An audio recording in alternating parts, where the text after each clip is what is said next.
ہم نے یہ دیکھا بڑے کینلی کہ بہت عوام کی فلاح کے لیے یہ گفتگو کرتے ہیں.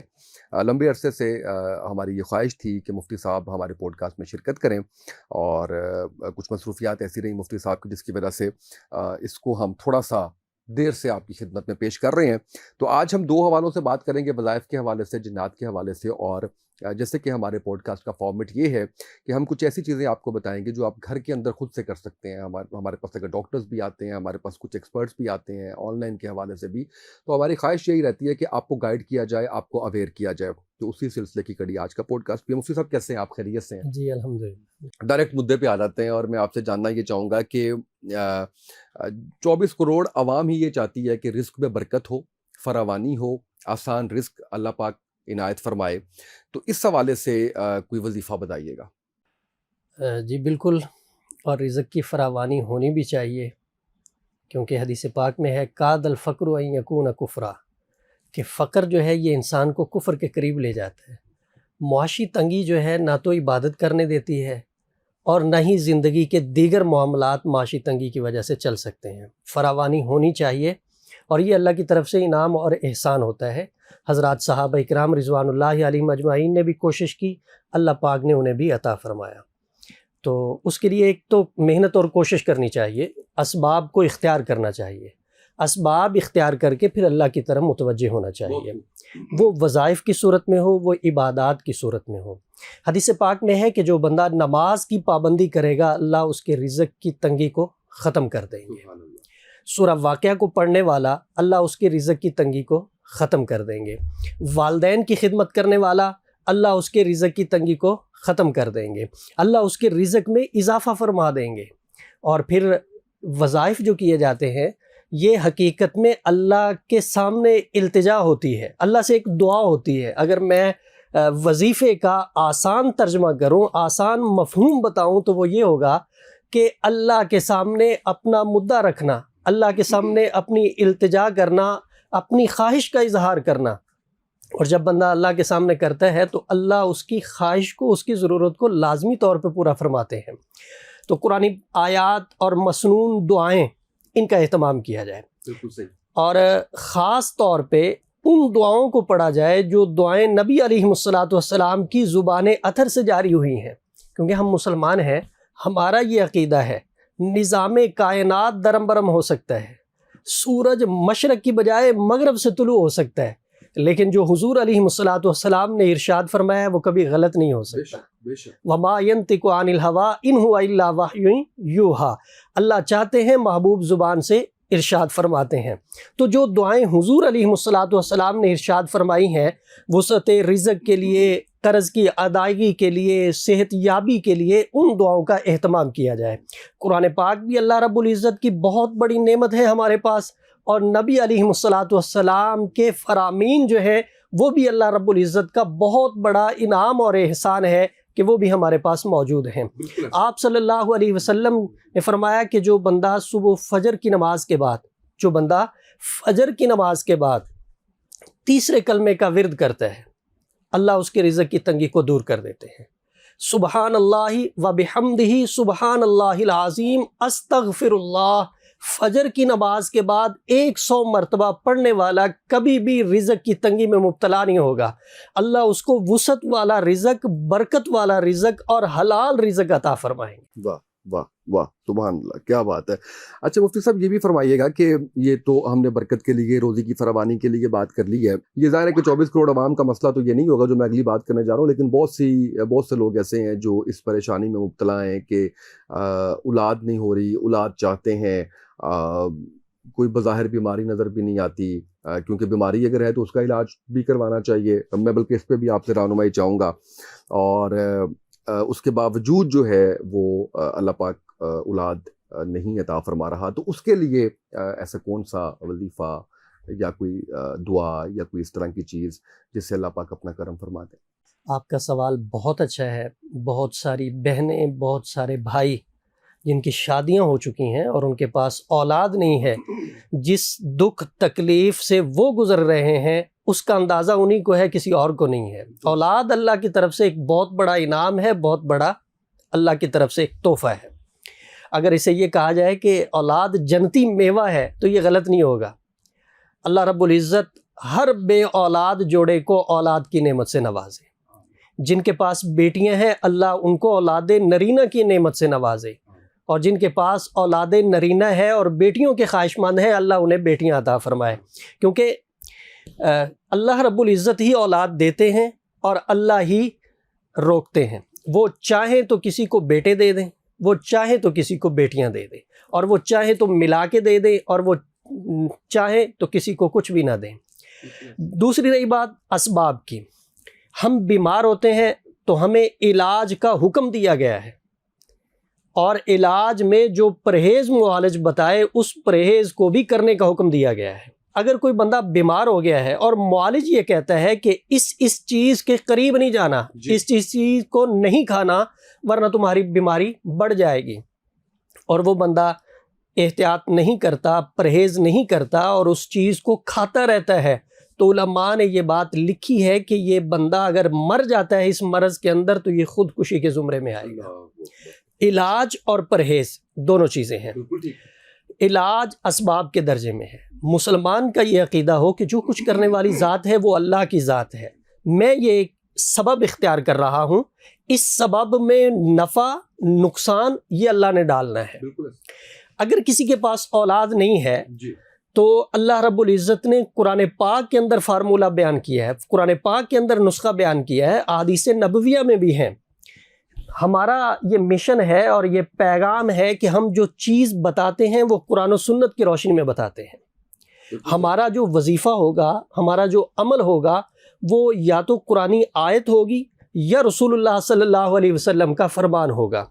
کوئی منتر نہیں، کوئی جادو نہیں، کوئی تنتر نہیں. اور میں آپ کے توسط سے سننے والی عوام کو بھی یہ کہوں گا کہ خدا را قرآن پاک ہمارے پاس موجود ہے، نبی علیہ السلام کے فرامین موجود ہیں، ان سے مدد لیں ضرورت ہے تو. اور اس سے ہٹ کے ان لوگوں کو نہ تو سنا جائے اور نہ ان کے پاس جایا جائے جو قرآن و سنت سے ہٹ کے اپنے ہی طریقے ایجاد کیے ہوئے ہیں، اپنے ہی منتر چلا رہے ہیں اور اپنا ہی علم چلا رہے ہیں. اس سے کیا ہوگا؟ ایک تو دین گیا، وقت برباد ہوا، اللہ ناراض ہوا، بجائے فائدے کے الٹا نقصان ہوا. تو اس سے بچنا چاہیے. میں ایک مثال کے ذریعے آپ کے سوال کا جواب دیتا ہوں کہ ایک اللہ والے بیٹھے تھے، اور یہ جو جواب ہوگا مثال کے ذریعے اس میں آپ کے پہلے سوال کا بھی جواب ہوگا آسان لفظوں میں. بالکل ٹھیک ہے. وسعت رزق کے لیے. جی. ان کے پاس ایک مریض آیا اور آ کے اس نے کہا جی میرے پاس مال نہیں ہے، مالی تنگی ہے، مجھے کچھ وظیفہ بتائیں. تو انہوں نے فرمایا بھی استغفار کیا کرو. وہ چلا گیا. دوسرا آ گیا، اس نے کہا جی میرے پاس اولاد نہیں ہے، مجھے کچھ وظیفہ بتائیں. تو انہوں نے فرمایا کہ استغفار کیا کرو. تیسرا آ گیا، اس نے کہا جی میں محنت اور کوشش کرتا ہوں مگر میری فصل اچھی نہیں ہوتی، پھل اچھا نہیں ملتا، مجھے کچھ بتائیں. آپ نے فرمایا استغفار کیا کرو. وہ اٹھ کے چلا گیا.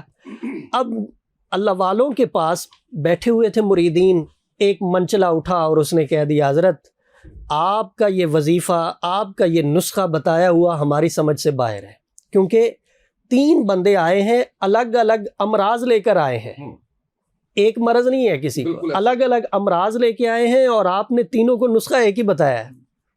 تو وہ مسکرائے. انہوں نے فرمایا کہ یہ نسخہ میں نہیں بتایا، یہ نسخہ میں نے نہیں بتایا، یہ اللہ نے قرآن پاک کے اندر بتایا ہوا ہے. کیا فرمایا؟ فَقُلْتُ اسْتَغْفِرُوا رَبَّكُمْ إِنَّهُ كَانَ غَفَّارًا، کہ تم استغفار کرو، اللہ تمہارے اوپر مہربان ہوگا، اللہ تمہیں معاف کرے گا. یُرْسِلِ السَّمَاءَ عَلَيْكُمْ مِدْرَارًا، اللہ آسمانوں سے بارش برسائے گا، تمہاری کھیتیاں جو ہیں وہ پھل زیادہ دیں گی. اور وَيُمْدِدْكُمْ بِأَمْوَالٍ، استغفار کرو اللہ تمہارے لیے مال بڑھا دے گا. استغفار کرو. وَبَنِينَ، اللہ تمہیں بیٹے دے گا. یعنی اولاد اگر چاہتے ہو اور بیٹے چاہتے ہو تو استغفار کرو. استغفار ایک ایسی چیز ہے کہ اللہ کو استغفار کرنے والا بندہ بڑا ہی پسند اور بڑا ہی محبوب ہے. حدیث پاک میں ہے طوبی لمن وجد فی صحیفتہ استغفارا کثیرا، اس بندے کے لیے خوشخبری ہے جس بندے کے نامہ اعمال میں کثرت کے ساتھ استغفار ہوگا۔ اور استغفار کہتے ہیں اللہ سے معافی مانگنا، جی، توبہ کرنا، اور حدیث پاک میں ہے التائب من الذنب کمن لا ذنب لہ، کہ توبہ کرنے والا ایسے ہے جیسے اس نے گناہ کیا ہی کوئی نہیں، اللہ معاف کر دیتے ہیں۔ حضور علیہ الصلوۃ والسلام کی ذات بخشی بخشائی ذات ہے، آپ کے ذمے کوئی گناہ نہیں ہے، پھر بھی اللہ نے فرمایا اگر بالفرض ہے تو ہم نے معاف کر دیے۔ اس کے باوجود حضور علیہ الصلوۃ والسلام استغفار کیا کرتے تھے، اور آپ نے صحابہ کو فرمایا اگر تم استغفار نہیں کرو گے اللہ تمہیں لے جائے گا، تمہاری جگہ ایسی مخلوق کو لے آئے گا جو گناہ بھی کرے گی اور استغفار بھی کرے گی، اور اللہ کو وہ بڑی پسند اور محبوب ہوگی۔ تو استغفار جو ہے اس کو لازم پکڑ لیا جائے، اللہ اولاد بھی دیں گے، اللہ رزق میں برکت بھی دیں گے، اور اللہ گناہوں کو بھی معاف فرمائیں گے۔ اگر اولاد کی خواہش ہے تو 1100 مرتبہ استغفار پڑھنے کا معمول بنا لیا جائے، روزانہ کی بنیاد پہ۔ روزانہ کی بنیاد پہ۔ استغفر اللہ، استغفر اللہ، زبردست آسانی کے ساتھ، استغفر اللہ ربی من کل ذنب واتوب الیہ، یہ بھی پڑھا جا سکتا ہے۔ مطلب جتنا آپ وہ لمبا کر کے استغفار کریں گے اتنا اللہ کے زیادہ محبوب ہوتے چلے جائیں گے، اور اللہ آپ کو آپ کی خواہشات کے مطابق عطا فرماتا جائے گا۔ اور اس کے بعد ایک دعا ہے، میں ایک ذرا استغفر اللہ کے اوپر، کیونکہ میرا یہ بڑا وہ ہے استغفار والا معاملہ جو ہے وہ بڑا فیوریٹ آپ کہہ لیں، اس لیے کہ اتنے میں نے اس کے بارے میں جیسے آپ نے بھی بیان کیا اتنی چیزیں، تو میں بھی اکثر سنتا اور پڑھتا رہتا ہوں۔ تو ایک تو آپ نے 1100 مرتبہ بتا دیا، کثرت سے پڑھنے کا معاملہ کیا ہے کہ ہر وقت آپ اپنے دل میں استغفر اللہ کا ورد کرتے رہیں؟ جی کثرت جو علماء لکھتے ہیں کسی بھی وظیفے کے متعلق یا کسی بھی ذکر کے متعلق، تو اس کی تعداد جب 300 سے بڑھتی ہے تو وہ کثرت میں شمار ہو جاتا ہے۔ ٹھیک ہو گیا؟ اللہ کا ذکر کرنا، استغفار پڑھنا، کلمہ پڑھنا، درود پاک پڑھنا، ان چیزوں کو اس طرح پڑھا جائے جس طرح مجنوں دیوانہ بندہ لگے، چلتے پھرتے زبان پہ ہو استغفر اللہ استغفر اللہ، اللہ کی نعمتوں کو مد نظر رکھتے ہوئے زبان پہ ہو الحمدللہ الحمدللہ۔ میں نے بہت سارے لوگوں کو دیکھا ہے، ان کے پاس کچھ نہیں ہوتا لیکن ان کی زبان پہ شکر ہوتا ہے، اور اس شکر کی وجہ سے بغیر محنت کے اللہ ایسے اسباب پیدا کرتا ہے کہ ان کے پاس بہت کچھ آ جاتا ہے۔ شکر کو لازمی پکڑا جائے۔ اس وقت معاشرے کے اندر جو کوتاہیاں ہیں ان میں ایک بڑی کوتاہی یہ ہے کہ اللہ کی بے شمار نعمتیں ہونے کے باوجود اگر کسی جگہ پہ کمی آ رہی ہے تو ہم ان سب کو بھول جاتے ہیں اور ناشکری کرنا شروع کر دیتے ہیں۔ اس ایک چیز کو پکڑ کے ہم کہتے ہیں کچھ ہے ہی نہیں ہمارے پاس۔ یہ بہت بڑا نقصان ہے۔ اللہ پاک قرآن پاک میں فرماتے ہیں لئن شکرتم لازیدنکم، تم شکر کرو میں نعمتوں میں اضافہ کروں گا۔ میں نے بہت سارے لوگوں کو، میرا خود کا بھی یہ معمول ہے الحمدللہ، اور بتانے کا مقصد یہ ہے کہ لوگ اس کو اپنے عمل میں لائیں۔ ہمیں جس چیز سے فائدہ ہوا ہے ہم چاہتے ہیں کہ لوگوں کو بھی اس سے فائدہ ہو۔ زبان پہ الحمدللہ آ جائے، اللہ بے شمار نعمتوں سے نواز دیں گے۔ جہاں پہ آپ کے کام رکے ہوئے ہیں آپ الحمدللہ کہنا شروع کر دیں۔ یا اللہ، اگر الحمدللہ نہیں کہہ سکتے تو سادے لفظوں میں کہہ دیں یا اللہ تیرا شکر ہے، یا اللہ تیرا شکر ہے۔ اب دیکھیں زندگی کیسے بدلتی۔ بالکل صحیح۔ آپ اولاد کے لیے کوئی دعا بتا رہے تھے تو درمیان میں نے پھر یہ اس پہ میں آ گیا۔ قرآن پاک میں ہے رب لا تذرنی فردا وانت خیر الوارثین۔ اس دعا کو 100 مرتبہ بیوی بھی پڑھے اور 100 مرتبہ خامد پڑھے، یعنی وہ جوڑا جو اولاد کا خواہش مند ہے ان کے پاس نہیں ہے وہ اس دعا کو پڑھنے کا معمول بنا لیں۔ اللہ فضل فرمائیں گے انشاءاللہ پہلے مہینے کے اندر ہی اولاد کی نعمت سے اللہ نواز دیں گے، امید ہو جائے گی۔ رب لا تذرنی فردا وانت خیر الوارثین۔ اس کے ساتھ استغفار کا اہتمام کیا جائے، اللہ سے مانگا جائے۔ ہاں اگر کوئی میڈیکلی مسئلہ آ رہا ہے تو معالج سے رجوع کیا جائے، علاج کیا جائے۔ اور اگر روحانی طور پہ بھی بہت دفعہ ایسا ہوتا ہے کہ بالکل جوڑے ٹھیک ہوتے ہیں لیکن نہیں ہو رہی ہوتی اولاد، وجہ کیا ہوتی ہے؟ حسد کی بنیاد پہ، بغض اور کینے کی بنیاد پہ جادوگروں کے پاس جا کر اپنے ہی دوست احباب، اپنے ہی عزیز و اقارب ان کو تھوڑے پیسے دے کے بندش لگوا دیتے ہیں۔ تو اگر کوئی روحانی مسئلہ آ رہا ہو تو روحانی مسئلے کا علاج کسی اچھے معالج سے کروایا جائے، اللہ اولاد کی نعمت بالکل سے۔ صحیح۔ اچھا مفتی صاحب، سوال تو میرا بیماریوں کے حوالے سے تھا اگلا، لیکن ابھی کیونکہ آپ نے ذکر کیا کہ انسان گناہ کرتا ہے اور پھر توبہ کرتا ہے، اللہ قبول کرنے والا ہے، اللہ خوش ہوتا ہے کہ بندہ واپس پلٹا ہے اور توبہ کر رہا ہے۔ ہم جب گناہ کرتے ہیں تو ہماری خواہش یہ ہوتی ہے کہ ہمارے گناہ کا پردہ رہے، اللہ عزتوں کو سنبھال کے رکھے اور شہرت میں اضافہ کرے، عزت قائم دائم رہے۔ اس ایسی سچویشن، یا آپ یہ کہہ لیں کہ جس کے اندر آپ چاہ رہے ہوں کہ اللہ آپ کی عزت کو چار چاند لگائے، آپ کے گناہوں پہ اللہ پردہ ڈالے، ایک تو طریقہ کار جو مجھے سیدھا سا پتہ ہے وہ یہ ہے کہ آپ دوسروں کے گناہوں پہ پردہ ڈالیں، اللہ آپ کے گناہوں پہ پردہ ڈالے گا۔ تو اس حوالے سے کوئی ذکر، کوئی وظیفہ، کوئی چیز ضرور بتائیے گا ہمارے ناظرین کو۔ اللہ اکبر، آپ نے بہت زبردست سوال کیا، اور ہر بندہ یہ چاہتا ہے کہ میرے گناہوں کا پردہ رکھا جائے۔ اور میں ایک چیز اس میں اور ایڈ کر دوں گا آپ کی بات معذرت کے ساتھ، کہ میں نے اس پہ بہت، کیونکہ میرا پوڈ کاسٹ ہے تو میں اس میں لوگوں کی اس کے لیے کوشش کرتا رہتا ہوں، تو میں نے بہت دیکھا اس پہ۔ اس سے پہلے میں نے انٹرنیٹ پہ کبھی اس طرح سے نہیں دیکھا کہ اس حوالے سے کوئی بات ہوئی ہو، تو میں اس لیے بھی چاہ رہا تھا کہ یہ آپ آج آئے ہیں تو آپ کی آمد کا ہم فائدہ اٹھاتے ہوئے آپ سے یہ جانیں۔ میں بھی یہ چاہتا ہوں، آپ بھی یہ چاہتے ہیں، اور ہر مرد عورت، چھوٹا بڑا، جوان بوڑھا یہی چاہتا ہے کہ اللہ میرے عیبوں کو چھپائے رکھے، اور اس مالک کی کریمی ہے، اس کا احسان ہے، اس کا فضل ہے، اس کی مہربانی ہے، اس کا شکر ہے کہ اس نے ہمارے عیبوں پہ پردے ڈالے ہوئے ہیں۔ اگر ہمارے عیب ظاہر ہو جائے نا تو ہم کسی کی شکل دیکھنے کو تیار نہ ہوں، ایک دوسرے سے ہی ہم کنارہ کر جائیں، باپ بیٹے کو نہ دیکھے، بیٹا باپ کو نہ دیکھے۔ اور یہ قیامت والے دن ہوگا جب ظاہر ہوں گے سارے، اللہ بچائے اس منظر سے۔ دنیا میں بھی اللہ ہماری حفاظت فرمائے اور آخرت میں بھی حفاظت فرمائے، دنیا میں بھی اللہ پردہ پوشی فرمائے اور آخرت میں بھی پردہ پوشی فرمائے۔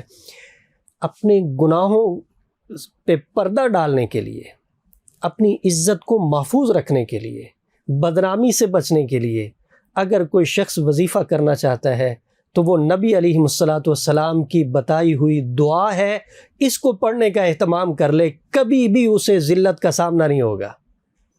وہ دعا کیا ہے؟ حضور نے فرمایا اللہم استر عوراتنا وآمن روعاتنا۔ اللہ سے یہ کہا جا رہا ہے اللہ میرے گناہوں کے اوپر تو نے پردہ ڈالا ہے، ڈارے رکھنا، اور لوگوں سے مجھے امن میں رکھنا، لوگوں سے میری حفاظت فرمانا۔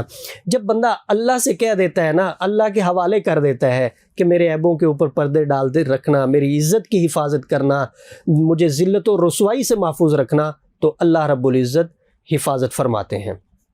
اس کے ساتھ اگر کوئی بندہ یہ چاہے کہ میں جس طرف جاؤں لوگ مجھ سے محبت کریں، لوگ مجھ سے پیار کریں، احترام کے ساتھ پیش آئیں، تو سب سے پہلے اسے اپنے اخلاق اچھے کرنے ہوں گے، اسے خود محبت کے ساتھ پیش آنا ہوگا، کیونکہ محبت دیں گے تو محبت ملے گی۔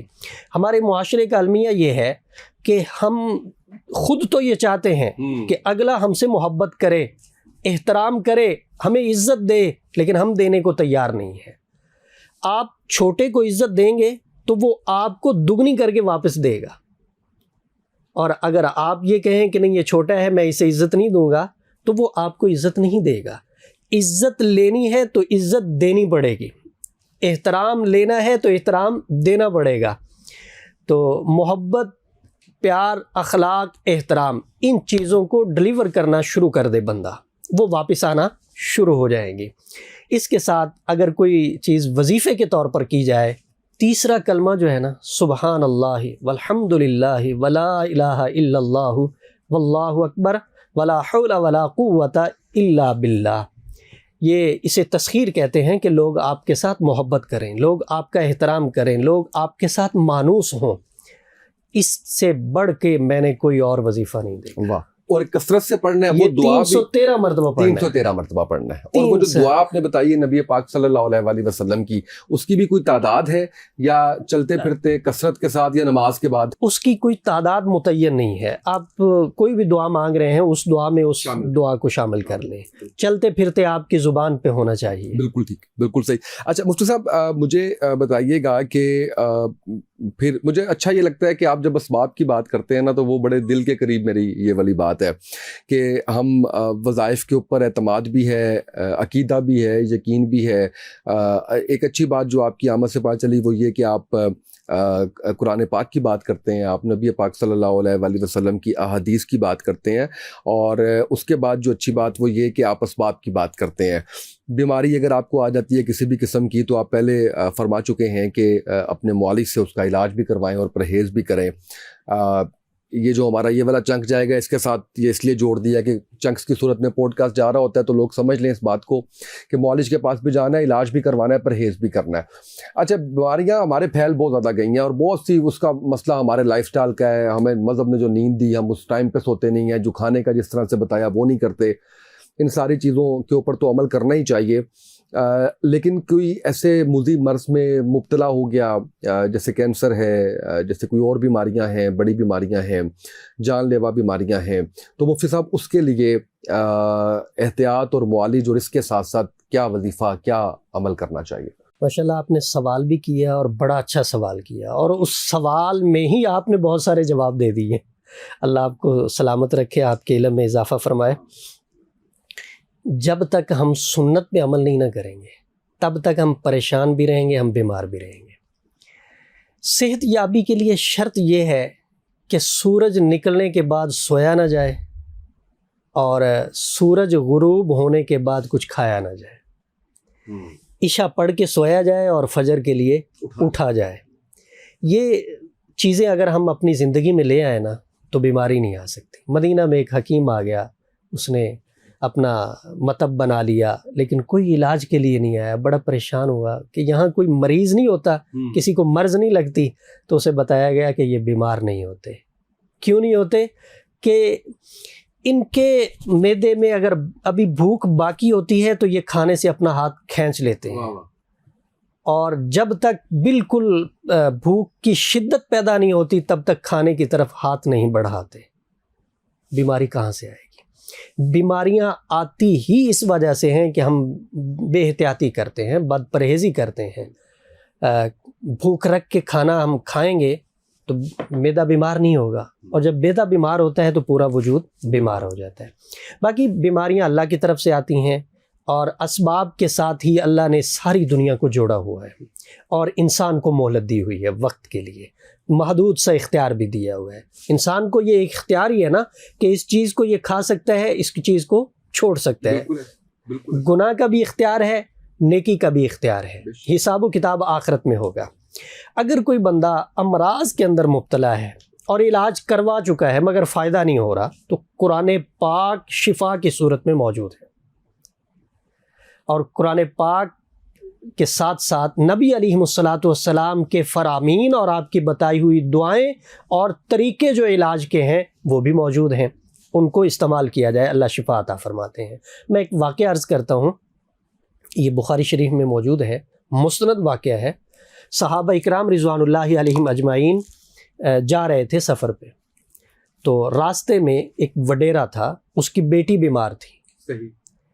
وہ پاس آیا، اس نے کہا کہ آپ میں کوئی دم جھاڑ والا ہے، میری بیٹی بیمار ہے، اس کو کر دے۔ ایک صحابی آگے بڑھے، انہوں نے کہا ہاں میں کرتا ہوں، لیکن میں دم کے بدلے میں 40 بکریاں لوں گا۔ ٹھیک ہو گیا، دم کیا، اللہ نے اسے صحت دے دی، 40 بکریاں لے لی۔ یہ ایک پہلا واقعہ تھا صحابہ کے سامنے، تو صحابہ بڑی احتیاط کرتے تھے۔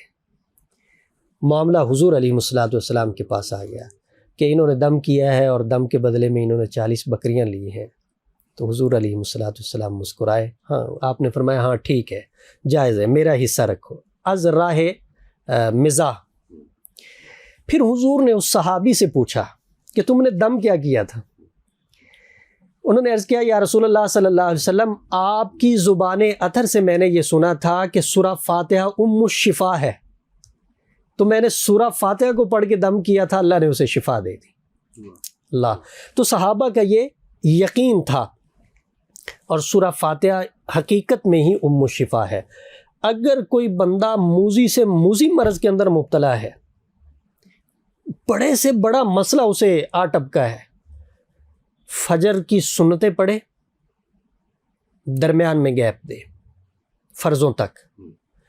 فجر کی سنتیں پڑھیں, پڑھنے کے بعد اپنے مصلے کے ساتھ وہ نمک رکھ لے, چینی رکھ لے اور پانی کی بوتل رکھ لے. سورہ فاتحہ کو پڑھنا شروع کریں. پڑھے اس ترتیب کے ساتھ کہ تسمیہ کی جو آخری میم ہے اس کا وصل کرنا ہے سورہ فاتحہ کے الف لام کے ساتھ, یعنی بسم اللہ الرحمن الرحیم الحمد للہ رب العالمین. 41 مرتبہ سورہ فاتحہ کو پڑھے, پانی کے اوپر دم کرے, نمک کے اوپر دم کرے, چینی کے اوپر دم کرے, اپنے اوپر دم کرے اگر اپنے لیے کر رہا ہے تو. اگر کسی کے لیے کر رہا ہے تو پانی, چینی, نمک ان چیزوں کے اوپر دم کر کے اسے دے دے کھانے کے لیے. وہ پانی پیے, کھانے پکانے کی جو چیزیں ہیں ان میں نمک اور چینی استعمال کرتا رہے, روزانہ کی بنیاد پہ اس عمل کو کرتا رہے. دن بدن اللہ رب العزت کی ذات اسے شفا عطا فرمائے گی.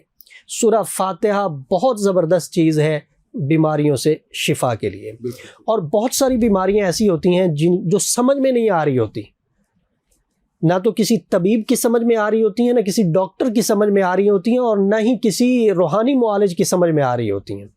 تو ایسے جو امراض ہوتی ہیں ان کے لیے اس طرح کیا جائے کہ ایک گھڑے کو لے لیا جائے, مٹی کا, صاف گھڑا ہو, نیا ہو, اس کے اندر پانی ڈالا جائے. پانی ڈال کے 3 مرتبہ سورہ الرحمن کو پڑھا جائے, پڑھ کے اس پانی کے اوپر پھونک لگائی جائے. گھڑے کو اوپر سے ڈھک دیا جائے. اب جو مریض ہے اس گھڑے سے پانی پیتا رہے, گھڑے کے علاوہ اس نے کوئی اور پانی نہیں پینا, اس گھڑے سے پانی پیتا رہے. جیسے جیسے پیتا رہے گا ویسے ویسے اللہ اسے صحت عطا فرماتے رہیں گے. یہ کینسر کے لیے بھی ہے, یہ فالج والے مریض کے لیے بھی ہے, اور میں نے بہت جگہ پہ آزمانا نہیں چاہیے قرآن پاک کو, لیکن میں یہ کہہ سکتا ہوں کہ یہ مشاہدے میں یہ بات آئی ہے کہ جس نے کیا اللہ نے اسے شفا عطا فرمائی. سبحان اللہ. مفتی صاحب, آخری چیز میں آپ کی آمد ہے تو میں اس سے بھرپور فائدہ اٹھانا چاہتا ہوں. شاید آج کے لائف سٹائل کا, گیجٹس, موبائل, انٹرنیٹ, تیز دور, مہنگائی, یہ وجوہات ہیں یا کیا وجوہات ہیں, ہم وجوہات پہ نہیں جاتے, لیکن پریشانی, وسوسے, اوور تھنکنگ, بلا وجہ کا سٹریس ہر وقت, انگزائٹی, اور بڑی ینگ ایج میں بھی, اس کی میں نے وجوہات تو پہلے کچھ بیان کر دی ہیں, اور اس کی سب سے بڑی وجہ مجھے جو لگتی ہے, آپ اس کی تصدیق کیجئے یا تردید کیجئے, کہ وہ دین سے دوری بھی ہے. ایک تو یہ چیزیں, اس کے لیے کچھ ایسا بتائیے کہ بندہ واپس اپنے مذہب کی طرف, نیچر کی طرف, اس کی طرف واپس مڑے, اور یہ جو پریشانیوں کا ایک سلسلہ ہے یہ ختم ہو جائے. بڑا زبردست سوال ہے جی آپ کا, اور معاشرے کی یہ ضرورت ہے. لیکن مسئلہ یہ ہے کہ سنتے سبھی ہیں, کہتے سبھی ہیں, عمل کوئی نہیں کرتا. اور بات بننی ہے تو عمل سے بننی ہے. میں اگر مریض ہوا ہوں تو میں اچھے سے اچھے ڈاکٹر کے پاس چلا جاؤں, وہ مجھے عمدہ سے عمدہ, اچھی سے اچھی کمپنی کی میڈیسن لکھ کے دے دے, نسخہ میں لے کے آ جاؤں, میڈیکل سٹور پہ بھی چلا جاؤں, وہاں سے میں لے بھی لوں, لا کے اسے گھر میں رکھ لوں, استعمال نہ کروں تو اس کا مجھے کوئی فائدہ نہیں ہوگا. بالکل ایسے یہ معاملہ اس وقت چل رہا ہے ہمارے معاشرے میں. پتہ سبھی کو ہے, سنتے سبھی ہیں, بولتے سبھی ہیں, لیکن عمل کوئی نہیں کرتا. اور بات بنے گی جب عمل کریں گے. قرآن پاک میں اللہ تعالیٰ فرماتے ہیں الا بذکر اللہ تطمئن القلوب. اگر سکون چاہتے ہو نا تو وہ اللہ کے ذکر سے آئے گا. اللہ کے ذکر کے بغیر سکون حاصل ہی نہیں ہو سکتا. اور میں یہ بات آپ کے توسط سے بتا دوں کہ جب اللہ کی ذات کسی سے ناراض ہوتی ہے نا تو اللہ اس سے اس کی گاڑی واپس نہیں لیتے, اس کا بنگلہ واپس نہیں لیتے, اس کے رشتوں کو واپس نہیں لیتے. اللہ اس کے اپنے نام کی لذت جو ہے اس سے واپس لے لیتے ہیں. آپ نے اکثر لوگوں کو دیکھا ہوگا, سنا ہوگا, وہ کہتے ہیں جی دل کرتا ہے نماز پڑھنے کا خیال آتا ہے مگر پڑھ نہیں پاتے, دل نہیں کرتا تلاوت کریں, دل نہیں کرتا ذکر کریں. دل کیوں نہیں کرتا؟ کہ اللہ کی ذات ناراض ہے. ایک تو ہم اپنے آپ کو ترتیب میں لائیں. نماز جو ہے, نماز کے بغیر سکون نہیں ہے. بالکل صحیح. آپ سارا دن کام کریں, عشاء کی نماز پڑھیں اور سو جائیں. صبح جب آپ اٹھیں گے, فجر پڑھیں گے, آپ کی ساری تھکاوٹ دور ہوئی ہوگی. آپ نماز نہیں پڑھ رہے, آپ کام نہ بھی کریں, آپ تھکے ہوئے ہیں. حضرات صحابہ اکرام، تابعین، تبع تابعین، ائمہ مجتہدین، محدثین، مفسرین، بزرگان دین، ان سب کا یہی معمول تھا کہ یہ اللہ کو اپنی عبادت سے راضی کرتے تھے، اللہ کی رحمت اپنی طرف سمیٹتے تھے، زندگیاں بھی خوشحال تھی اور لوگوں کو بھی تبلیغ کرتے تھے، ان کی بھی رہنمائی کرتے تھے اور ان کے مریدین عمل کرتے تھے۔ آج کل یہ پیری مریدی کا سلسلہ چلا ہوا ہے جی، اس میں کچھ اچھے لوگ ہیں جو حقیقتاً پیر ہیں، اور پیر کہتے ہیں کہ جو اپنے مرید کو اس راستے پہ ڈال دے جو راستہ اللہ کی طرف جاتا ہے، اللہ کے رسول کی طرف جاتا ہے اور جنت کی طرف جاتا ہے۔ بالکل صحیح۔ اب جو پیر صاحب خود اس راستے پہ نہیں ہیں وہ اپنے مرید کو کیسے ڈالیں گے؟ سمپل سا فارمولا، بالکل صحیح۔ لوگ یہ سمجھتے ہیں کہ ہم نے کسی کو اپنا پیر مان لیا تو بس ہماری چھٹی۔ اب پیر بھی ایسے ہیں مارکیٹ میں، اللہ معاف کرے، اللہ رحم کرے، اللہ امت کی حفاظت فرمائے، کہ ان کو کلمہ اور نماز تک نہیں آتا۔ جس بندے کو خود نہیں آتا اس نے خاک رہنمائی کرنی ہے۔ ایک تو اپنے آپ کو منسلک کریں، کسی اللہ والے کے ساتھ کریں جس کو شریعت کا پتہ ہے اور اس کی زندگی شریعت کے مطابق ہے۔ ایک بزرگ گزرے ہیں، وہ لوگ ان کے مرید ہوتے تھے، وہ مرید کرتے تھے، لوگ ان کو پیر مانتے تھے۔ تو ان کی خانقاہ میں ایک بندہ آیا، 3 دن رہا، 3 دن کے بعد کہنے لگا جی مجھے اجازت دیں، میں جانا چاہتا ہوں۔ کہ بھائی کیسے آئے تھے؟ کہا جی میں آیا تو تھا مرید ہونے کے لیے، لیکن میں نے آپ میں کوئی چیز دیکھی نہیں، تو لہٰذا میں نہیں مرید ہوں، میں جانا چاہ رہا ہوں۔ انہوں نے فرمایا بھائی کیا دیکھنا چاہتے تھے؟ انہوں نے کہا جی مجھے نا کچھ نظر نہیں آیا۔ تو فرمایا مجھے ایک بات بتاؤ، تم 3 دن یہاں رہے ہو، 3 دنوں میں میرا کوئی عمل سنت کے خلاف دیکھا ہے؟ اس نے کہا جی میں نے نہیں دیکھا۔ میں کہ اس سے بڑی اور کیا کرامت ہو سکتی ہے؟ میں اگر ہوا میں اڑ کے آپ کو دکھا دوں اور میری زندگی کے اندر شریعت نہ ہو تو میں شعبدہ باز ہوں، میں پیر نہیں ہوں۔ تو سنت کو دیکھا جائے، شریعت کو دیکھا جائے، اس سے زندگیوں کے اندر تبدیلیاں آتی ہیں، سکون آتا ہے۔ سکون چاہیے تو ان طریقوں کو اپنانا ہوگا جو آج سے 1400 سال پہلے تھے۔ صحابہ اکرام رضوان اللہ علیہم اجمعین ہمارے لیے ایک مثال ہے، نمونہ ہے۔ آپ صلی اللہ علیہ وسلم کے متعلق بھی اللہ نے فرمایا لَقَدْ كَانَ لَكُمْ فِي رَسُولِ اللَّهِ أُسْوَةٌ حَسَنَةٌ، آپ کی زندگی ہمارے لیے نمونہ ہے۔ جو ہمیں قرآن پاک میں بتایا گیا، احادیث مبارکہ میں بتایا گیا، اس پہ ہم عمل کریں گے، پریشانیاں ہمارے قریب نہیں آئیں گی۔ ہاں اگر کوئی شخص اس مرض کے اندر مبتلا ہے، جیسے میں نے آپ کو بتایا ہے کہ زبان سے اللہ اپنے نام کی لذت کو واپس لے لیتے ہیں، دل نہیں کرتا نماز پڑھنے کو، دل نہیں کرتا ذکر کرنے کو، دل نہیں کرتا تلاوت کرنے کو، تو ظاہری بات ہے بندے نے بے سکون ہی رہنا ہے۔ جب ہم چھوٹے ہوتے تھے، ابھی بھی الحمدللہ معمول ہے، جب ہم چھوٹے ہوتے تھے تو ایک معمول ہوتا تھا کہ فجر کی نماز باپ نے ہر صورت میں پڑھوانی ہی پڑھوانی ہے، اور پھر اس کے بعد کوئی عورت ہے یا مرد ہے اس نے قرآن پاک کی تلاوت کرنی ہی کرنی ہے، یہ فرض ہوتا تھا۔ بالکل ایسے ہی، لیکن اب نہیں ہے، اب تو فجر کا کنسپٹ ہی ختم ہوتا اسی جا رہا ہے۔ وجہ سے بے سکونی ہے، اسی وجہ سے بے برکتی ہے، اسی وجہ سے لڑائی جھگڑے ہیں، فتنے اور فساد ہیں۔ ان چیزوں کو ہم نے ختم کرنا ہے، سستی کو اتارنا ہے، عبادات کی طرف آنا ہے۔ اگر کسی بندے کا دل نہیں کرتا، اللہ کی ذات اس سے ناراض ہے لازمی طور پہ، اور وہ یہ چاہتا ہے کہ سکون آئے اور میں اپنے آپ کو ٹریک پہ چڑھاؤں، جس طرح آپ نے کہا ہے کہ کوئی بندہ اگر واپس آنا چاہے تو اس کے لیے یہ ہے کہ لا حول ولا قوت الا باللہ، لا حول ولا قوت الا باللہ۔ اس کو کثرت کے ساتھ پڑھے، ساتھ میں استغفار کثرت کے ساتھ کرے، اور اپنے سکون کے لیے، اپنے بگڑے کاموں کو سنوارنے کے لیے، اپنے بند راستوں کو کھولنے کے لیے اس چیز کا اہتمام کرے جو نبی علیہ الصلوۃ والسلام نے اپنے ایک صحابی کو بتائی تھی۔ حضور کے پاس ایک صحابی آئے، حضرت ابی بن کعب، یہ ایک بڑا نام ہے، اگر کسی نے قرآن سیکھنا ہے نا تو ابی بن کعب سے سیکھو۔ تو صحابی حضور کہنے لگے یا رسول اللہ میں نے اپنے وظائف کے لیے جو وقت مختص کیا ہے نا اس میں سے 1/3 میں نے آپ پہ درود پاک پڑھنے کے لیے وقف کر دیا۔ حضور نے فرمایا بہت اچھا، اگر اس میں اضافہ کرو تو تمہارے لیے بہتر ہوگا۔ یا رسول اللہ 2/3، آپ نے فرمایا بہتر ہے، اگر اضافہ ہو تو فائدہ ہوگا۔ مختصر یہ کہ صحابی نے عرض کیا یا رسول اللہ، میں نے اپنے وظائف کے لیے جو وقت مختص کیا ہے اس سارے کا سارا میں آپ پہ درود پڑھنے کے لیے وقف کرتا ہوں۔ حضور نے فرمایا کہ جو بندہ مجھ پہ ہر وقت درود پڑھتا رہتا ہے، اللہ اس کے بگڑے کاموں کو خود بخود درست فرما دیتا ہے۔ اگر سکون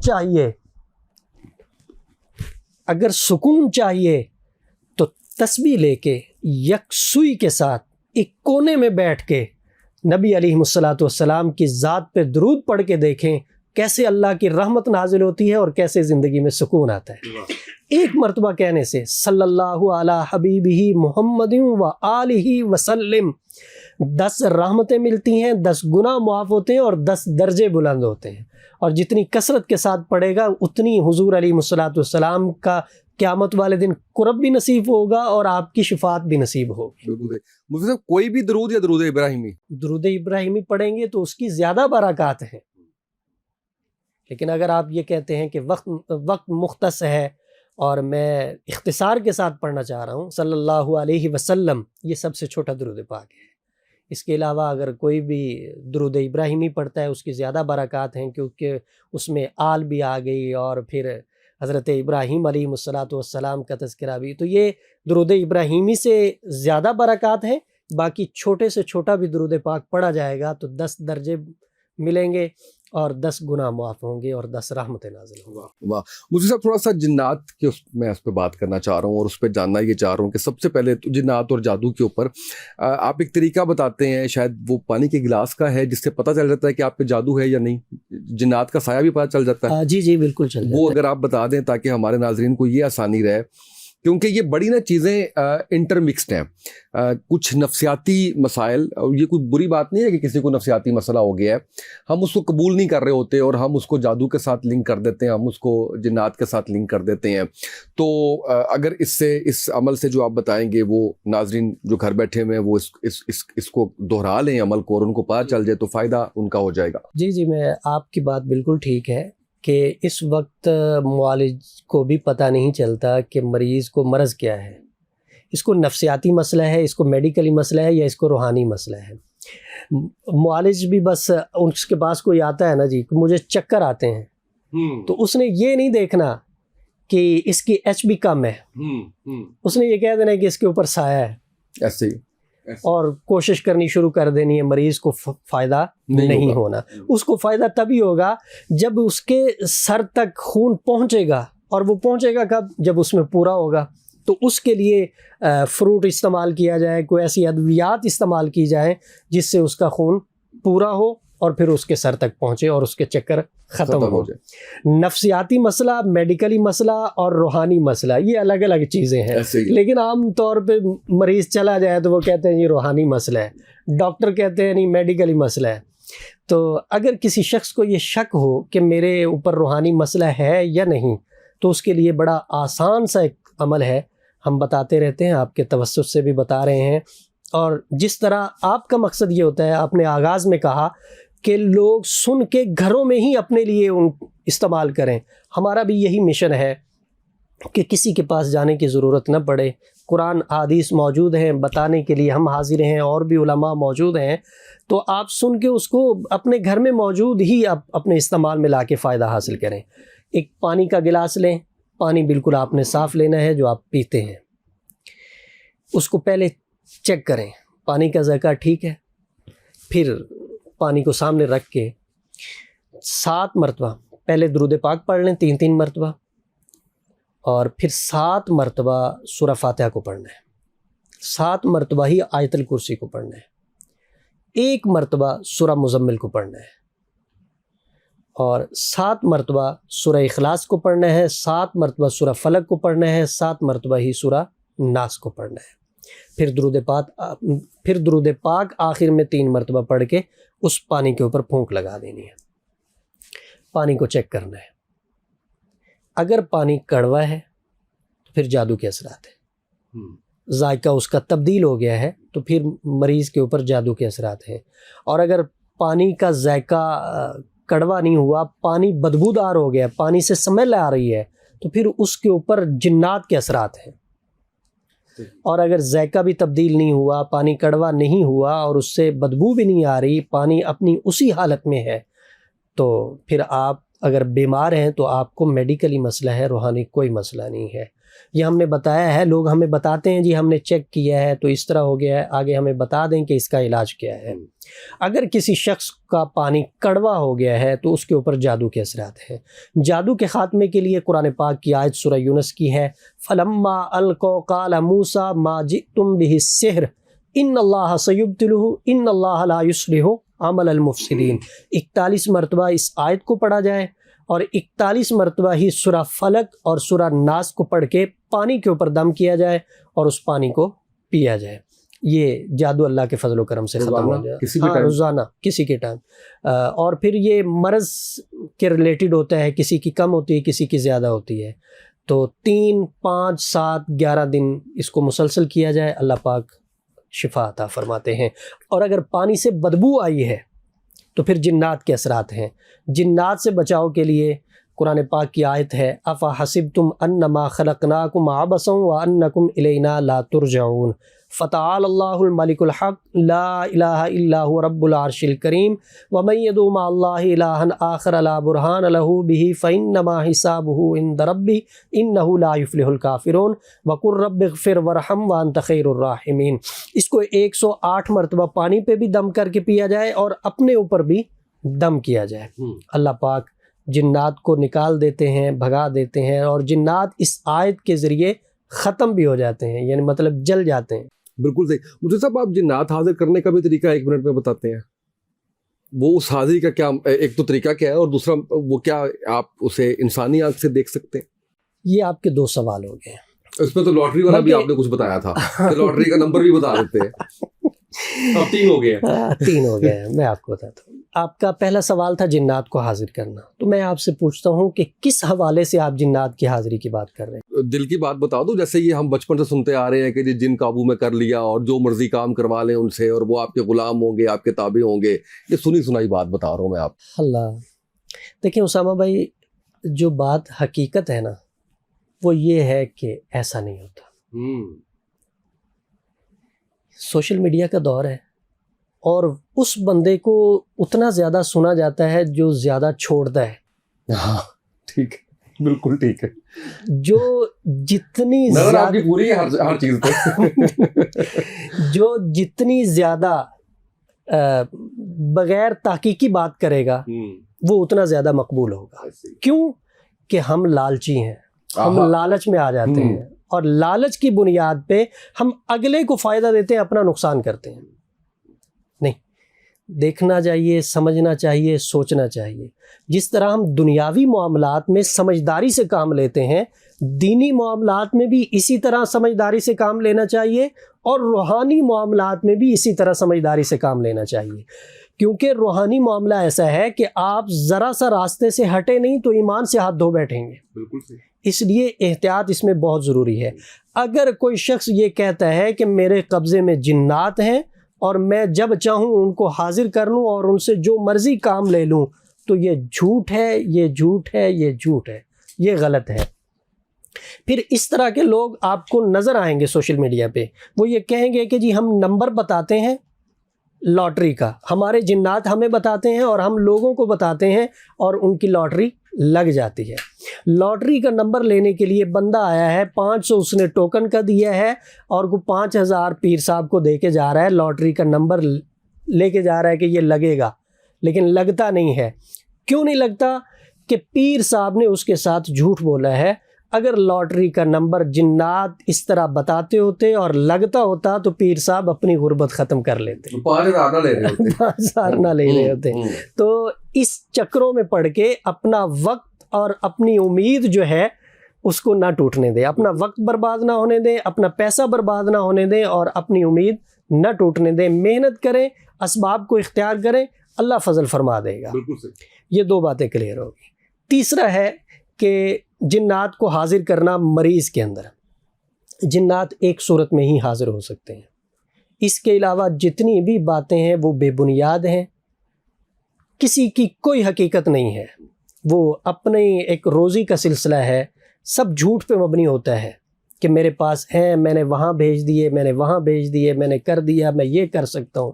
اور اکثر یہ ہوتا ہے کہ عاملین اپنے پیسے بنانے کے لیے لوگوں کو ڈرا رہے ہوتے ہیں کہ میں یہ کر دوں گا، میں وہ کر دوں گا.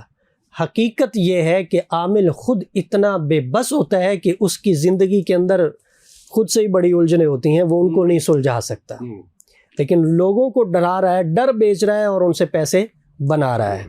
بالکل ان سے ڈرنا نہیں چاہیے، اللہ کی ذات پہ امید اور بھروسہ رکھتے ہوئے ایک سیدھے راستے پہ چلنا چاہیے. اللہ مدد فرمائیں گے. علاج کی ضرورت پڑ گئی ہے روحانی طور پہ تو ایک اچھے معالج کے پاس جائیں، شریعت کی حدود میں رہتے ہوئے اس سے علاج کروائیں، اور علاج کروا کے آپ اس کے ساتھ تعاون کر سکتے ہیں. وہ آپ سے پیسے وغیرہ لے سکتے ہیں، اس میں کوئی حرج نہیں ہے، چونکہ ایک فن ہے. اگر وکیل کیس لڑ کے پیسے لیتا ہے تو ایک فن کے لیتا ہے، ڈاکٹر علاج کرتا ہے تو اس نے محنت کی ہے، وہ فن کے لے رہا ہے. اسی طرح معالج روحانی جو ہے وہ علاج کرتا ہے تو وہ اپنی محنت اور اپنے فن کے پیسے لے رہا ہے، اس میں کوئی قباحت نہیں ہے. لیکن ہم نے یہ دیکھنا ہے کہ یہ کہیں ہمیں جادوگری کی طرف تو نہیں لے جا رہا، کیونکہ جائز شریعت کے اندر رہتے ہوئے.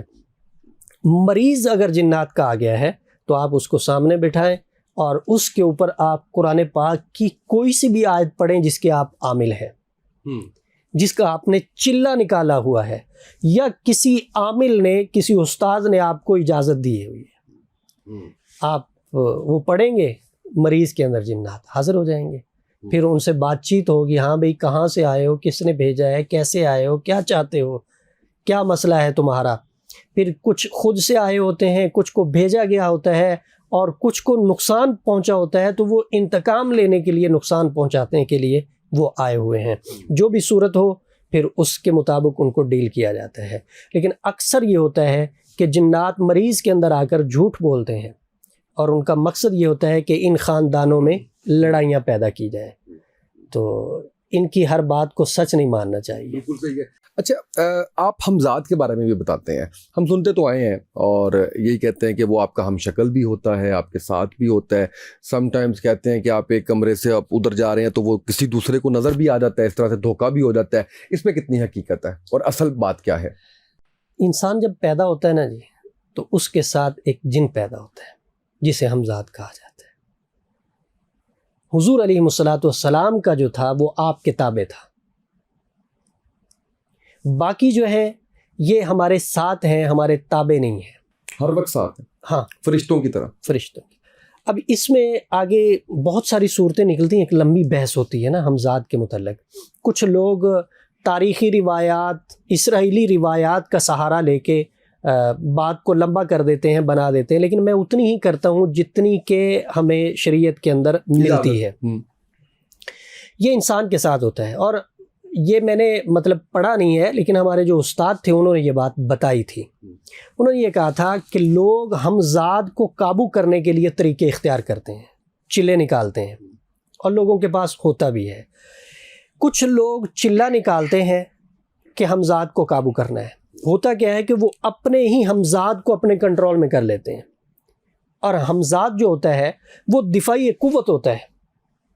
جب وہ آپ سے نکل کے آپ کے کنٹرول میں آ جاتا ہے تو پھر آپ کی زندگی بے بسی والی زندگی ہو جاتی ہے. اکثر عابلین کو ہم نے دیکھا ہے جو چلے نکالتے ہیں جنات اور حمزاد کو قابو کرنے کے لیے، ان کی زندگی بڑی قابل رحم ہوتی ہے. بڑی بیماریوں کے اندر وہ مبتلا ہو جاتے ہیں اور بڑی بھیانک سی انہیں موت آتی ہے. اللہ رب العزت کی ذات حفاظت فرمائے.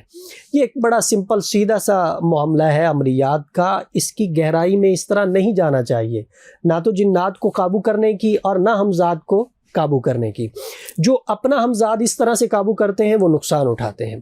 تابع ہونا اور قابو کرنا ایک ہی بات ہے. ایک چیز ہے، مطلب اگر میرا کوئی شاگرد ہے تو وہ میرے تابع ہے، وہ میری عزت کر رہا ہے، میری بات مان رہا ہے، میرا احترام کر رہا ہے، ٹھیک ہے، لیکن ہے وہ آزاد. بالکل ٹھیک ہے. ٹھیک. اور اگر میں نے کسی چیز کو کنٹرول میں اس کو پکڑ لیا ہے، قید کر لیا ہے، تو یہ ایک الگ چیز ہوگی. تابع ہونا الگ ہوتا ہے، قید کرنا الگ ہوتا ہے. آزاد مخلوق ہے، ہم اس کو قید نہیں کر سکتے. اگر ہم کوشش کرتے ہیں اس کو قید کرنے کی تو پھر جب بھی ان کو موقع ملے گا یہ نقصان پہنچائے بغیر نہیں رہ سکتے. اور دوسرا وہ یہ بتاتے تھے کہ کچھ لوگ ہمزاد کو قابو کرتے ہیں لیکن اپنا نہیں، وہ جو مردے قبرستان میں پڑے ہوتے ہیں قبرستان میں جا کے وہ چلہ نکالتے ہیں تاکہ وہاں سے ان کا ہمزاد قابو کریں اور پھر ان سے معلومات لیں. بہت سے لوگوں کو میں جانتا ہوں ان کے پاس ہمزاد ہے، دعویٰ بھی کرتے ہیں، لیکن ان کے پاس صرف اتنا سا اختیار ہوتا ہے کہ وہ ان سے پوچھ کے بتا سکتے ہیں کہ یہ بندہ کیا کھا کے آیا ہے، یہ بندہ کیا کر رہا تھا، اتنے میں اس کو مطمئن کر لیتے. اس سے آگے اگر کام کرنے کی بات ہو تو 1% بھی وہ کام نہیں کر سکتے. یہ جو انفارمیشن خود سے دے دیتے ہیں کچھ لوگوں کے پاس جایا جائے تو وہ یہ والا معاملہ ہوتا ہے. یہ والا معاملہ ہے، اس میں جھوٹ اور سچ مکس ہوتا ہے. جھوٹ کی ریشو زیادہ ہوتی ہے، سچ کم ہوتا ہے. یہ وہی بات ہے کہ یہ جو شیاطین اوپر جاتے تھے، قرآنی آیات جب نازل ہوتی تھی تو ان کو اوپر سے جو جی اسی سلسلہ ہے کہ ایک سچ کے ساتھ یہ 100 جھوٹ ملا کے بتاتے تھے. اسی طرح ہی ہے یہ. بالکل ٹھیک ہے. مسان کیا ہے؟ یہ مسان ہوتا ہے، ہندو جب اپنے مردے کو جلاتے ہیں تو اس کے سر کی جو راکھ ہوتی ہے نا، اس کو لے کے اس کے اوپر پڑھائی کی جاتی ہے. یہ اس کے ذریعے جو جادو ہوتا ہے وہ بہت خطرناک جادو ہوتا ہے، اور اکثر طور پہ یہ مریض کو کسی کھانے والی چیز کے اندر کھلایا اور پلایا جاتا ہے. جب مریض اس کو کھا لیتا ہے تو اس کے اندر بے شمار بیماریاں آنا شروع ہو جاتی ہیں. یہ جادو سخت ترین جادو ہوتا ہے. اور پھر یہاں پہ بھی مسئلہ ہوتا ہے، مسان کا جو جادو ہوتا ہے اس کو اکثر عاملین جلانے کی کوشش کرتے ہیں.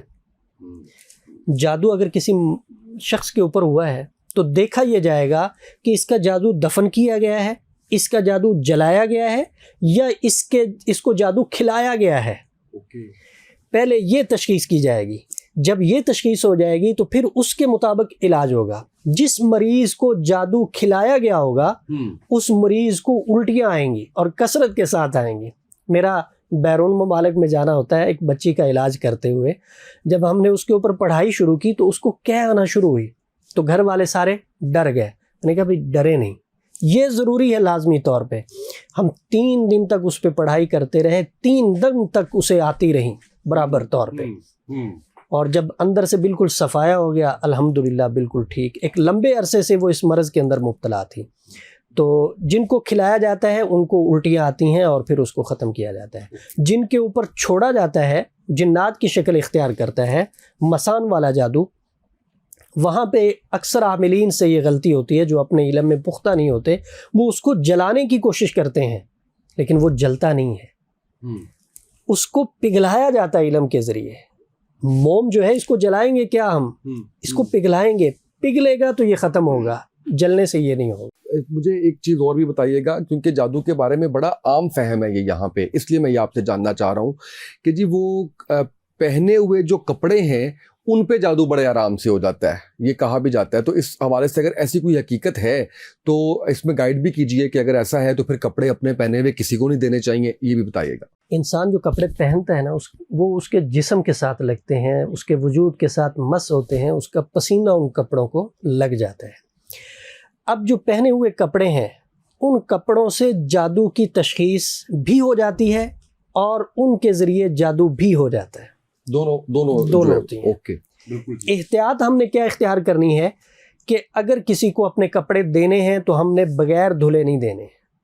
جب بھی دینا ہے دھو کے کپڑے ہم نے دینے، دھو کے دے دیں، اس میں خیر ہے. ہاں اس میں کوئی ایشو نہیں ہے، کیونکہ مریض کا وجود اس کے ساتھ جو مس ہوا ہوتا ہے اس کے اثرات ختم ہو جاتے ہیں. پسینہ لگا ہوتا ہے تو وہ ختم ہو جاتا ہے. دھلنے کے بعد پھر وہ چیز نہیں رہتی. مفتی صاحب کیونکہ آپ بڑا سوشل میڈیا پہ گہری نظر رکھتے ہیں، میڈیا کیا بلکہ پورے معاشرے پہ اور ساری چیزوں پہ، ہم نے آج کل دیکھا ہے کہ ایک لبوبو ڈال جو ہے وہ بڑی مشہور ہوئی ہے، بڑی مہنگی، بڑی ایکسپینسو، اور اس کو دیکھ کے مجھے تو کراہیت سی محسوس ہوتی ہے. سچی بات یہ ہے کیونکہ ہم جادو کے موضوع پہ بات کر رہے ہیں تو پتلے، گڑیا، یہ چیزیں تو ہم سنتے رہتے ہیں. اس کے بارے میں بھی کہا جا رہا ہے کہ یہ جادو کے لیے استعمال کی جاتی ہے. تو اس حوالے سے گائیڈ لائنس دیجیے گا کہ کچھ لوگ جو کہتے ہیں کہ جی اس کو جیسے اس گڑیا کو، اس کو نہیں مطلب کوئی بھی جو عمل کر رہا ہے اس پتلے کو جو سوئیاں چبھائی جاتی ہیں تو وہ درد فیل ہو رہا ہوتا ہے اسی طریقے سے، اس میں حقیقت کتنی ہے اور اس حوالے سے بھی بتائیں کہ اس کا کیا علاج کیا جا سکتا ہے. جی بالکل، جو جادوگر ہیں وہ اس طرح کرتے ہیں، پتلوں کے ذریعے بھی وہ کرتے ہیں، وہ تصاویر سے بھی کرتے ہیں. 2 چیزیں ہیں، میں وضاحت کے ساتھ یہ بتانا چاہ رہا ہوں کہ جادو جو ہے اتنا انسان ایک دوسرے پہ نہیں کرتے جتنے جنات انسانوں کے اوپر کرتے ہیں، کیونکہ جنات شیاطین ان کا کام ہی یہ ہے کہ فتنہ اور فساد برپا کیا جائے، لڑائی جھگڑے پیدا کیے جائیں، اور جو میاں بیوی میں جدائی ڈالتا ہے اس کو شاباش بھی ملتی ہے۔ تو یہ جادو جنات بھی انسانوں پہ کرتے ہیں، انسان بھی انسانوں پہ کرتے ہیں۔ کچھ چیزیں ہیں وہ احتیاط کے درجے میں ہمیں لازمی طور پر کرنی چاہیے۔ بڑی آپ نے ایک اہم بات کی ہے تصویر کے حوالے سے، اس کا مطلب ہے جو سوشل میڈیا پہ ہم اپنی فیملیز کی تصویریں لگا دیتے ہیں یہ بھی خطرناک ہے۔ میں وہی بات عرض کرنے لگا کہ ہم جو تصاویر لگاتے ہیں ان تصاویر کو نظر بد ہوتی ہے، جس کو ہم سمجھتے نہیں ہیں۔ اچھا بھلا بندہ خوبصورت ہوتا ہے، صحت بگڑنا شروع ہو جاتی ہے۔ ہم اپنی گاڑی خریدتے ہیں، ہم دکھاتے ہیں، ہم گھر خریدتے ہیں، ہم دکھاتے ہیں، ہم اپنی پروموشن بتاتے ہیں، ہمیں نہیں پتہ کہ اگلے کے دل میں کیا ہے، کیا رکھتا ہے، لیکن اگلے کو برداشت نہیں ہوتی، نظر بد لگ گئی، اس نے جادو کروا دیا۔ تو ہماری جو خوشیاں ہیں وہ ہم تک رہنی چاہیے، لوگوں کو نہیں دکھانی چاہیے۔ لوگ برداشت نہیں کر پاتے، برداشت کا مادہ نہیں ہے۔ تو تصاویر جو ہے اس سے جادو بھی ہو جاتا ہے اور تصاویر سے نظر بد بھی لگ جاتی ہے، اور دونوں چیزیں ہی خطرناک ہیں، بلکہ جادو سے خطرناک چیز نظر بد ہے۔ آپ صلی اللہ علیہ وسلم نے فرمایا کہ ایک زندہ انسان کو نظر بد قبر میں پہنچا دیتی ہے اور زندہ اونٹ کو ہڈیاں تک پہنچا دیتی ہے۔ اور یہ ایک واقعہ لکھا ہوا ہے کتابوں میں کہ ایک نوجوان تھا، پہلے اونٹوں کے قافلے گزرا کرتے تھے تجارت کے لیے، سفر کے لیے، تو وہ اپنے دوستوں کو ساتھ لیتا تھا اور ان سے یہ کہتا تھا کہ بتاؤ کس اونٹ کا گوشت کھانا ہے۔ وہ بتاتے تھے، وہ نظر لگاتا تھا، اونٹ کو نظر لگتی تھی اور اونٹ گر پڑتا تھا۔ چھری ان کے پاس ہوتی تھی، یہ لے کے قریب ہو جاتے تھے کہ یہ مرنے لگا، اس کو ذبح کرو۔ پھر اس کا گوشت خود بھی کھاتے تھے، قافلے والوں کو بھی کھلاتے تھے۔ اسی طرح ایک قافلہ گزرا، انہوں نے اونٹ پہ نظر ڈالی، اونٹ گرا۔ جب اونٹ گرا، گر کے تڑپنے لگا تو یہ قریب ہو گیا کہ اس کو ذبح کر دیا جائے۔ تو وہاں ایک عالم تھے، ان کو سمجھ آ گئی کہ مسئلہ کیا ہے، انہوں نے سب کو پیچھے ہٹا دیا، اس کو نظر بد کا دم کیا، اونٹ کھڑا ہو گیا۔ تو سب نے پوچھا کہ یہ کیا سین تھا؟ تو کہنے لگے کہ اس کو نظر بد لگی تھی، میں نے دم کیا ہے، یہ کھڑا ہو گیا۔ تو نظر بد ایک حقیقت ہے، اور اس کا ثبوت قرآن پاک کی آیت سے ہے، سورہ نون سے سورہ قلم بھی کہتے ہیں، اس کی آخری جو 2 آیات ہیں اس سے ہی نظر بد ثابت ہوتی ہے اور اسی سے ہی نظر بد کا علاج ہوتا ہے۔ اگر کسی شخص کو، چھوٹے کو، بڑے کو، ادنا کو، اعلیٰ کو، کسی کو نظر لگ گئی ہے تو وہ ان آیات کو وَإِن يَكَادُ الَّذِينَ كَفَرُوا لَيُزْلِقُونَكَ بِأَبْصَارِهِمْ لَمَّا سَمِعُوا الذِّكْرَ وَيَقُولُونَ إِنَّهُ لَمَجْنُونٌ وَمَا هُوَ إِلَّا ذِكْرٌ لِّلْعَالَمِينَ 7 مرتبہ پڑھ کے پھونک لگا دے، نظر بد ختم ہو جائے گی۔ اور ویسے ایک دعا اور ہے جو اللہ تعالیٰ نے حضرت جبرائیل علیہ السلام کے توسط سے حضور علیہ السلام تک پہنچائی تھی کہ حسنین کریمین کو یہ پڑھ کے دم کیا کریں تاکہ ان کو نظر بد نہ لگے، اور تھی ماشاء اللہ لا قوت الا باللہ۔ یہ حضور سے فرمایا گیا تھا کہ حسنین کریمین کو یہ پڑھ کے دم کیا کریں تاکہ نظر نہ لگے۔ تو ہمیں بھی اپنے بچوں کو یہ پڑھ کے دم کرنا چاہیے تاکہ ان کو نظر نہ لگے، اور خود بھی اپنے اوپر دم کرنا چاہیے تاکہ ہم بھی نظر بد سے محفوظ رہیں۔ اور دوسرا، نظر بد سے حفاظت کے لیے، جادو سے حفاظت کے لیے آپ صلی اللہ علیہ وسلم کا ایک عمل ہے جو آپ کے معمول میں رہا ساری زندگی، کہ حضور علیہ السلام رات کو سونے سے پہلے آخری دونوں صورتوں کو پڑھتے تھے 3 مرتبہ، اپنے ہاتھوں پہ یوں پھونک لگاتے تھے،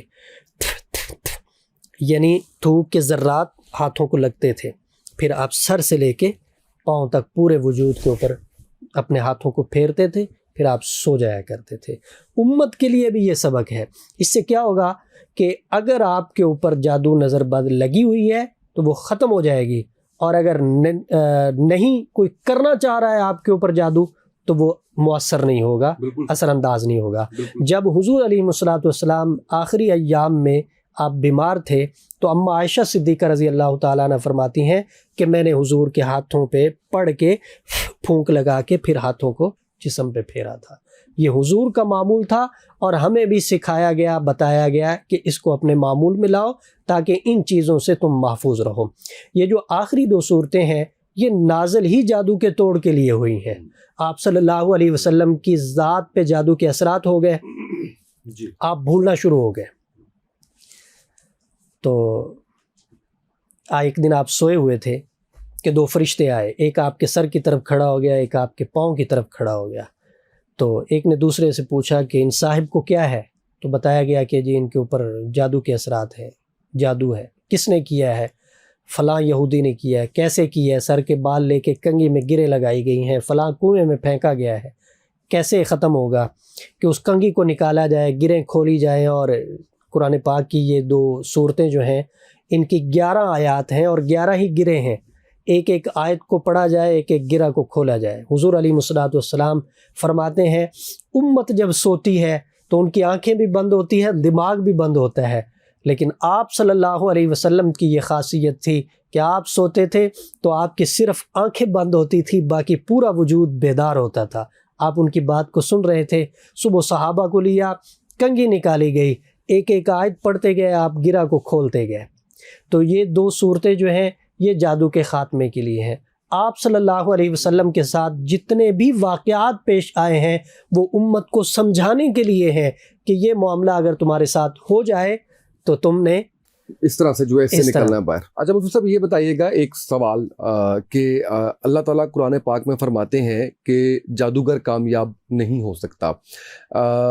ابھی آپ نے بتایا، ہم نے بھی سنا ہوا ہے، ظاہر ہے کہ نبی پاک صلی اللہ علیہ وآلہ وسلم پر جادو ہو گیا.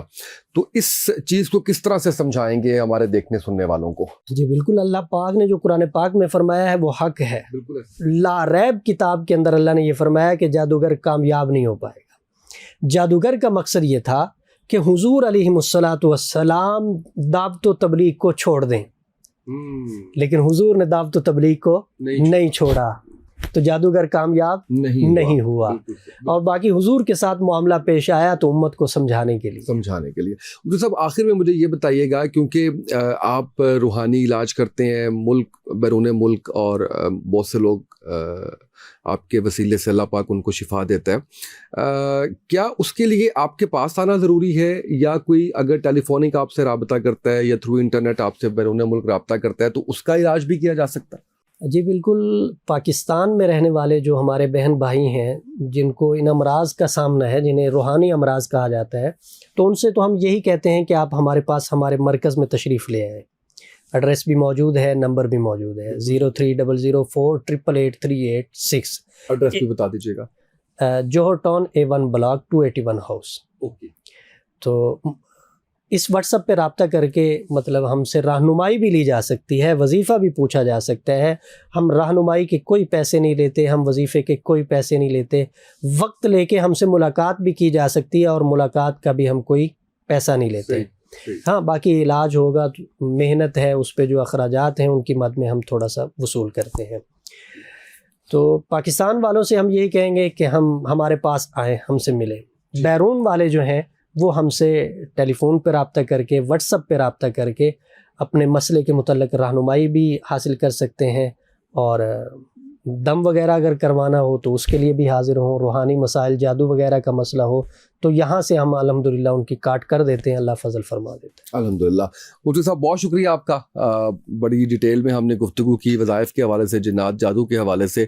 تشنگی باقی ہے، آپ کو دوبارہ بھی زحمت دیں گے آپ کے مصروف اسکیجول کو سامنے رکھتے ہوئے دوبارہ انشاءاللہ کچھ مزید. اور پھر اس پوڈ کاسٹ کے بعد بھی ظاہر ہے کہ کچھ سوالات، کچھ چیزیں ہمارے پاس اور کمنٹس کی شکل میں لوگوں کی آتی ہیں، وہ جاننا چاہتے ہیں جو ہم مس کر جاتے ہیں، تو اس کے لیے پھر آپ کو ضرور زحمت دیں گے اور آپ کو جو ہے وہ ہم بلوائیں گے.